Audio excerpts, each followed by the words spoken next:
बहुत प्राण शक्ति बलवान होती है। वायु, अन्न, जल उचित चला गया तो खूब साधना बनेगी। इसलिए कोई भी वस्तु राग पूर्वक सेवन न की जाए। ये ज्ञान मार्ग, भक्ति मार्ग, जो मार्ग के उपासक, उनको इस बात पर विशेष ध्यान रखना, चाहे गृहस्थ हो चाहे विरक्त हो। शास्त्र के अनुसार कर्तव्य कर्म होने चाहिए और राग रहित आहार विहार होना चाहिए। पूज्य श्री पंडित गया प्रसाद जी के शिष्य मास्टर बाबा, उनके पास जितने साधक रहते थे तो उनकी सब्जी में नमक नहीं, खीर में चीनी नहीं, ऐसे ही उल्टा सीधा बनता था। तो जानते हो कैसे साधक रहते थे?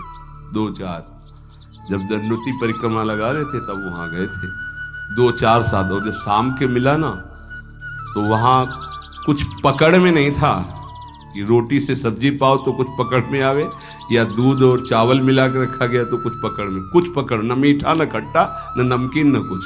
वो भगवत धाम को प्राप्त हो चुके हैं, बहुत अच्छे महात्मा थे पूज्य श्री मास्टर बाबा जी। ये बड़े बड़े महापुरुष ऐसी चाल क्यों चलते हैं? क्योंकि वो अपनी इंद्रियों को काबू में रखना साधकों को सिखाते हैं। काम को मारने के लिए सबसे पहले इंद्रियों का नियमन करने को श्री भगवान कह रहे हैं। तस्मात् त्वम इंद्रियाण् यादव, नियम में भरतर्षभ, इनको पहले कंट्रोल में करो। कान से भगवत वार्ता, अच्छी वार्ता सुनो। नेत्रों से अगर कहीं एक बार कोई ऐसा दृश्य उपस्थित हो जाए प्रकृति में तो प्रणाम करके दोबारा नेत्र मत पहुंचाओ। जहां आकर्षण हो वहां बार बार नेत्र मत पहुंचाओ। वाणी से कभी अश्लील संभाषण, गंदी बातें मत करो। खान पान संभालो, इंद्रियों को संभालो, ठीक हो जाएगा। जब तक साधक इंद्रियों को संभालता नहीं तब तक उसकी दृष्टि भगवान की तरफ न रहकर भोगों की तरफ होगी। आज अच्छा, और पहले ही से संकल्प मन बना लिए इसी में तो ये ज्यादा नहीं तो ऐसा है कि आप जो चाहो जितना ले सकते हो। हाँ हाँ, खुली छूट है। इंतजार हो रहा कब हो 11 बजे, कब 12 बजे। ये संकल्प विकल्प को मारना है। कभी कभी ऐसा कर लिया करो, ज्यादा मन तैयार हो गया ना कि आज तो उत्सव है, बहुत बोल कर दिया आज उपवास करेंगे। सब मत करना, नहीं तो गड़बड़ हो जाएगा। अलग अलग उत्सव में एक एक, दो दो, आज नहीं पाएंगे, आज भूखे रह करके रहे। फिर आप देखो जो आपको मन जलन पहुंचाएगा वही मन को अधीन करने के बिना इसके अधीन नहीं होने वाला। ये भी बात समझ लीजिए, यहीं से अधीन किया जाता है। जैसे अपने लोग अब सावन भर केवल गंगा जल पी कर रहे हैं, जो भगवान शिव की उपासना गंगा किनारे सावन खूब आराम से 2-4-5 दिन शिथिलता होती है, इसके बाद वो शरीर उसी ढांचे में ढलने लगता है और गंगा जी में सब सामर्थ्य विराजमान है। सही, कभी हम अपने शरीर को शक्तिहीन अनुभव नहीं किया। गंगा जल में इतना पावर विराजमान है, ऐसे पदार्थ विराजमान है। उस समय जब गंगा जल ही केवल है, बहुत सामर्थ्य उसमें। कभी ऐसा नहीं लगा, जब गंगा जल पीते थे तो लगता साक्षात माँ का दूध पी रहे हैं। एक विशाल अंदर से उत्साह प्रकट होता था। 2-4 दिन के बाद शिथिलता खत्म हो जाती है और वो शरीर पचाने लगता है। जो अन्न की मांग करता है वो धीरे धीरे शांत होने लगता है। मनुष्य की प्रवृत्ति इंद्रियों की मांग को पूरी करने में है। आज तो घर में नहीं, आज चलते हैं होटल में खाएंगे। यहाँ के नहीं, गाड़ी में बैठे आज छठी करा वाले होटल। ये क्या है? आज वहां ये है क्या? अरे बोले जिंदगी का यही तो लाभ है। तो भैया ये जिंदगी का लाभ नहीं है, ये जिंदगी के लाभ को नष्ट करने वाली हानि है। शतोगुणी सात्विक भोजन बना के भगवान को अर्पित करके प्राणों का पोषण करो।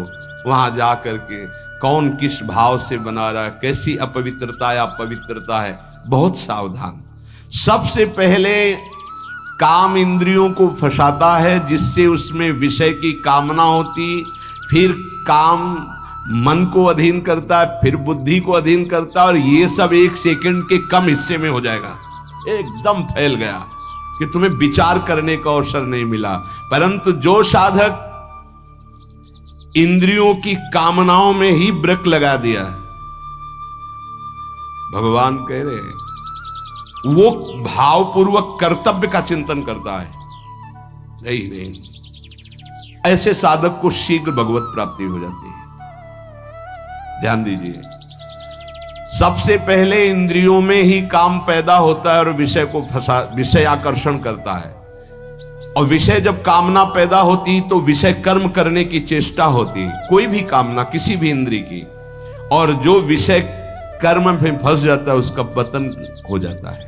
और जो उपासक इंद्रियों की चाह को, कामना को पूर्ण नहीं होने देता, वो उसको कर्तव्य का बोध होता रहता है। जो अपने कर्तव्य का बोध करता है, मेरा कर्तव्य क्या है, वो शीघ्र ही अपना उद्धार करने में समर्थ हो जाता है, भगवत प्राप्त हो जाता है।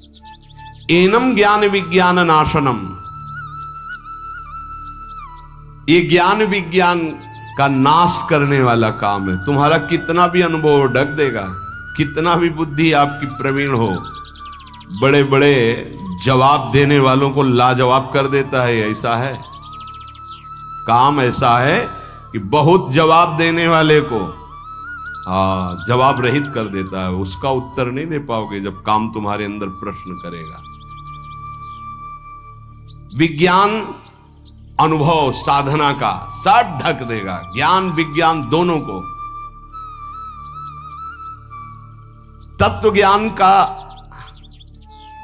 यहां बात नहीं है कि ज्ञानी का शब्द है शास्त्र ज्ञानी से, बोध संपन्न महापुरुष से नहीं स्वात्मा रामम विषय मृग तृष्णाम भ्रमयति। यहां भक्त जो अभी साधन काल में है, प्रेमी भक्त के नहीं, दो को कोई परास्ती नहीं कर सकता। प्रेम लक्षणा भक्ति से युक्त महापुरुष और तत्वबोध महापुरुष, ये ज्ञानी शास्त्र ज्ञानी, और ये भक्त अभी साधन मार्ग का। कामना संपूर्ण पापों की जड़ है। पाप मानम ही प्रजय, इसलिए कामना उत्पन्न होते ही पाप क्रिया में रुचि हो जाती है। आगे चल करके वो इतना अंधा हो जाता है कि सतमार्ग छोड़ करके पाप कर्म में ही लग जाता है। बहुत बहुत डरावना विषय, बहुत भयावह विषय है। भगवान इसलिए काम को महापापी बता करके आज्ञा करते हैं कि साधक इसको अवश्य मार डाले। पाप मानम प्रजयहीनम ज्ञान विज्ञान नाशनम। तो जो आदेश कर रहे हैं वही सामर्थ्य देंगे, इसलिए इन्हीं की शरण में होके इनका नाम जप करो और इंद्रियों की चाह के विपरीत चलो तो मंगल हो जाएगा।